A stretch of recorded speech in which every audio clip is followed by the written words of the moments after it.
Okay, so let's talk about the night of the pageant. Kamusta yung night na yun?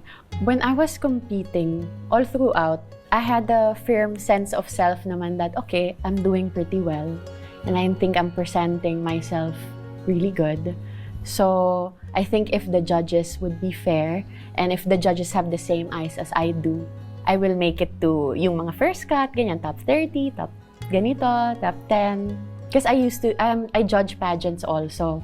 So parang ako, okay, I know na kung ano yung hinahanap. I know how to project yourself on stage best na to seem stand out, ganon.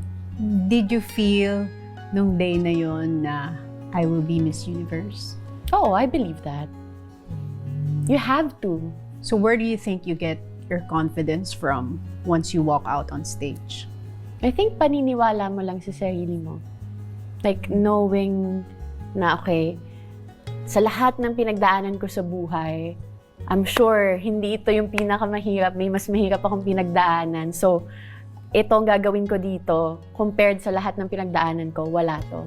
Nung nag-top 10, syempre nagsisigawan ng mga Pilipino, top 10! Top 5, sigawan na, ito na yun! And then,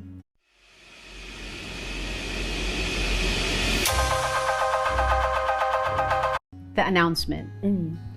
What was that feeling like, anticipating yung announcement ng third, ng second, ng Miss Universe? Ako, I was at peace already. Kasi alam ko na ginawa ko na everything I could do. And at that point, hindi na sa akin decision yun eh. Hindi ko na control yun.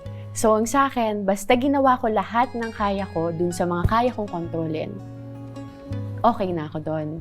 I was at peace with whatever was gonna happen. Pero of course, ang hope ko, sabi ko, I think I did pretty good. Sabi ko, parang kaya ko mag-Miss Universe kasi okay yung performance ko based on my self-assessment.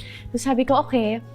Pero nung tinawag na si fourth runner-up na Kotebo, kasi sa isip ko siya yung Miss Universe. siya yung magiging ano ko eh. Sabi ko, pwedeng siya or ako. Ganun pa siya. Kayo yung May ganun ako, may self-assessment ako.